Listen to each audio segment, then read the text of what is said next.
Hello friends, welcome to Erode அம்மாச்சி சமையல். இது நம்ம வீட்டு சமையல். இன்றைக்கி நம்ம பார்க்க போகிறது கருவாட்டு குழம்பு எப்படி வைக்கலான்னு பார்ப்போம். நம்மளோட சேனலில் சப்ஸ்கிரைப் பண்ணாதவங்க சப்ஸ்கிரைப் பண்ணிக்கோங்க. சமையல் குறிப்புக்கள்லாம் உடனே உங்களுக்கு வேணும்னு நினச்சிங்கன்னா பக்கத்தில் இருக்க பெல் பட்டனை அழுத்தி வச்சுக்கோங்க. இதுக்கு ஃபஸ்ட்டு நான் நல்லெண்ணெய் ஊற்றுறேன். ஒரு அரை ஸ்பூன் அளவுக்கு சோம்பு, ஒரு அரை ஸ்பூன் ஜீரகம், ஒரு அரை ஸ்பூன் மிளகு போட்டுட்டு நம்ம கருவாட்டு குழம்பு வைக்கும் போது ரொம்ப டேஸ்ட் ரொம்ப நல்லாயிருக்கும். அதனால் இப்போ இதெல்லாமே எண்ணெயில் போட்டுடலாம். இதில் ஒரு இனுக்கு கருவேப்பிலை போட்டுக்கலாம். 4 பல்லு பூண்டு அதையும் போட்டுடலாம். 50 கிராம் சின்ன வெங்காயத்தை நான் 2 கட் பண்ணி வச்சுருக்கேன், அதையும் போட்டுடலாம். ஒரு 1/4 மூடி தேங்காவை எடுத்து வச்சுருக்கேன். இதை மிக்சியில் போட்டு தூள் பண்ணிக்கலாம். ஃபஸ்ட்டு இந்த அளவுக்கு வதக்குனிங்கன்னா போதும். தேங்காய் காமிச்சேன் இல்லைங்களா, இதை இந்த அளவுக்கு நான் நல்லா மிக்சியில் போட்டு பல்ஸில் போட்டு நல்லா துருவியாச்சு. இப்போ இந்த வெங்காயம் இதெல்லாம் இதிலையே போட்டு நம்ம அரைச்சிக்கலாம். ஆறுனவுன்னா அரைச்சிக்கலாம். பாருங்கள், இன்றைக்கி நம்ம கருவாட்டு குழம்பு நம்ம மண் சட்டியில் வச்சு காட்டுறோம். தேவையான அளவுக்கு நல்லெண்ணெய் ஊற்றிக்கலாம். பாருங்கள், எண்ணெய்லாம் காஞ்சிருச்சு. இப்போ நம்ம என்ன பண்ணுவோம், இதில் நான் கடுகு ஒரு 1/4 ஸ்பூன் எடுத்து வச்சுருக்கேன். வெந்தயமும் ஒரு 1/4 ஸ்பூன் போட்டுக்குங்க. ஒரு பிஞ்ச் அளவுக்கு சோம்பு போட்டுக்குங்க. இப்போ 2 இனுக்கு கருவேப்பிலை எடுத்து வச்சுருக்கேன், இதை நம்ம போட்டுக்கலாம். ஒரு 5 பல்லு பூண்டை நல்லா பொடியாக கட் பண்ணி வச்சுருக்கேன், அதையும் போட்டுக்கலாம். ஒரே ஒரு பச்சை மிளகாயை நான் இந்த மாதிரி 2ஆக கீறி போட்டிருக்கேன், அதையும் போட்டுக்குங்க. சின்ன வெங்காயம் ஒரு 10 வெங்காயத்தை இந்த மாதிரி பொடியாக கட் பண்ணி நீங்கள் போட்டுக்குங்க.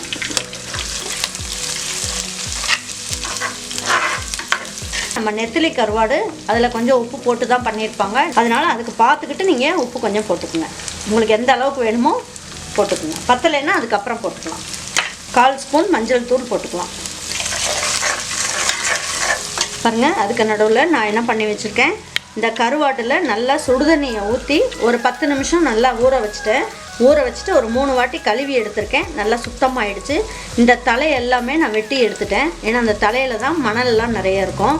அதனால் அதெல்லாம் எடுத்துகிட்டு நல்லா நீட்டாக கழுவி எடுத்து வச்சுருக்கேன் நான். ஏன்னா அந்த தலையோடு போட்டால் ஒரு சிலருக்கு பிடிக்காது. அதனால் தலையும் வாலையும் மட்டும் கட் பண்ணிவிட்டு நீங்கள் போட்டுக்குங்க. வெங்காயத்தை கொஞ்சம் செவக்காக வதக்கிடலாம், அப்போ தான் டேஸ்ட் ரொம்ப நல்லாயிருக்கும். நான் இதில் ஒரு 3 தக்காளி கட் பண்ணி வச்சுருக்கேன், மீடியம் சைஸ் தக்காளி, அதை போட்டுக்கலாம்.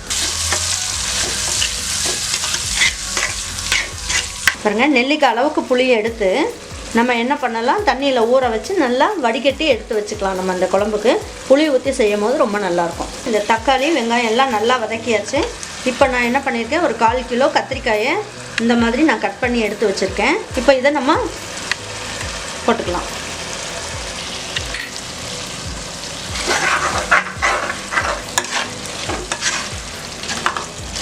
ஒரு 100 கிராம் தட்டைப்பயிரை எடுத்து நல்லா வெறும் சட்டியில் வச்சு நான் வறுத்துட்டு குக்கரில் வச்சு 3 விசில் வச்சு இந்த மாதிரி எடுத்து வச்சுருக்கேங்க. இது தண்ணியோடையே நம்ம போட்டுக்கலாம். இந்த தண்ணி தான் நல்லா டேஸ்ட்டாக இருக்கும்.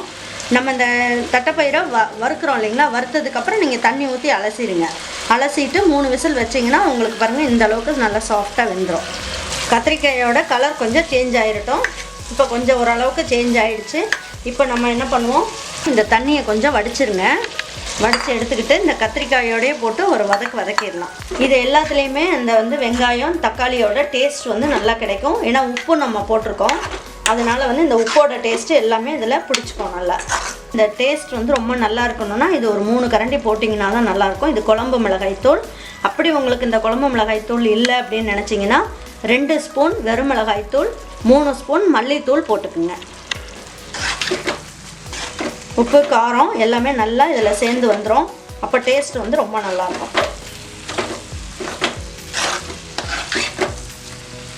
தட்டைப்பயிறு வேக வச்ச தண்ணி அதையும் இதில் ஊற்றி எல்லாம் சேர்ந்து இப்போ ஒரு 3 நிமிஷம் இது எல்லாமே ஒன்றா சேர்ந்து வேகட்டும். இப்போ கத்திரிக்காயெலாம் நல்லா வெந்துருச்சு.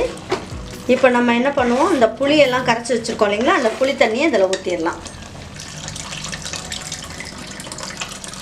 இதுவும் எல்லாமே புளியோட பச்சை வாசம் போகிற அளவுக்கு கொஞ்சம் நல்லா வேகட்டும். அது இப்போ தட்டு வச்சு மூடி வச்சிடலாம். பாருங்கள், எல்லாமே ஒன்றா சேர்ந்து நல்லா வெந்துருச்சு. இப்போ நம்ம அரைச்சி வச்சோம் இல்லைங்களா வெங்காயம் தேங்காய் எல்லாம், இதை இதில் ஊற்றிடலாம்.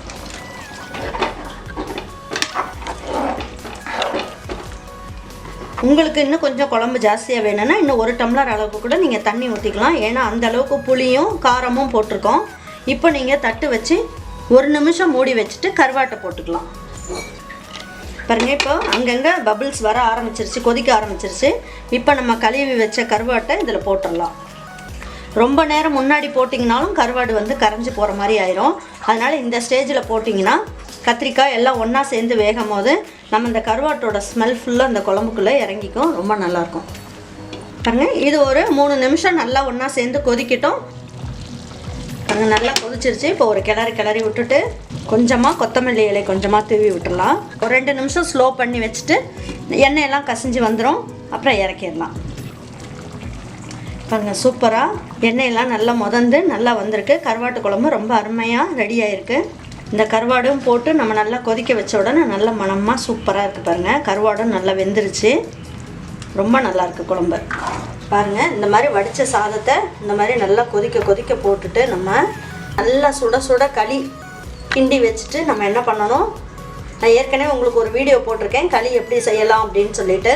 பாருங்கள், இந்த மாதிரி மண் சட்டியில் நம்ம குழம்பு எடுத்து வச்சு நம்ம கருவாட்டு குழம்பு வச்சுட்டு இந்த மாதிரி சாதம் வச்சு நம்ம என்ன பண்ணணுங்க, இந்த தட்டைப்பயிரோடு நம்ம எடுத்து போட்டு நம்ம சாப்பிடும்போது இந்த கருவாடையும் எடுத்து போட்டுக்கலாங்க. களியை வந்து நல்லா ஒட்டாமல், நல்லா கையில் ஒட்டாமல் வரும். இதை நல்லா இப்படி நினச்சி நல்லா பாருங்க, இந்த கருவாட்டு குழம்புல நல்லா இப்படி பெரட்டிட்டு நம்ம எடுத்து சாப்பிட்டோன்னு வைங்க, அப்படியே எடுத்துகிட்டு போட்டு வாயில் போட்டோன்னு வைங்க, அப்படியே வலிக்கிக்கிட்டு போயிடும். அந்த அளவுக்கு களி வந்து அந்த அளவுக்கு டேஸ்ட்டாக ரொம்ப நல்லாயிருக்கு. களிக்கும் இந்த கருவாட்டு குழம்புக்கும் தான் அந்த அளவுக்கு ரொம்ப நல்லா இருக்குங்க. பாருங்கள், இதே மாதிரி கருவாட்டு குழம்பு நீங்கள் வீட்டில் செஞ்சு பாருங்கள். செஞ்சு பார்த்துட்டு உங்களுக்கு பிடிச்சதுன்னா லைக் பண்ணுங்கள், ஷேர் பண்ணுங்கள், சப்ஸ்கிரைப் பண்ணுங்கள், மறந்துடாமல் கமெண்ட்ஸ் பண்ணுங்கள். தேங்க்யூ ஃபார் வாட்சிங் ஈரோடு அம்மாச்சி சமையல். தேங்க்யூ.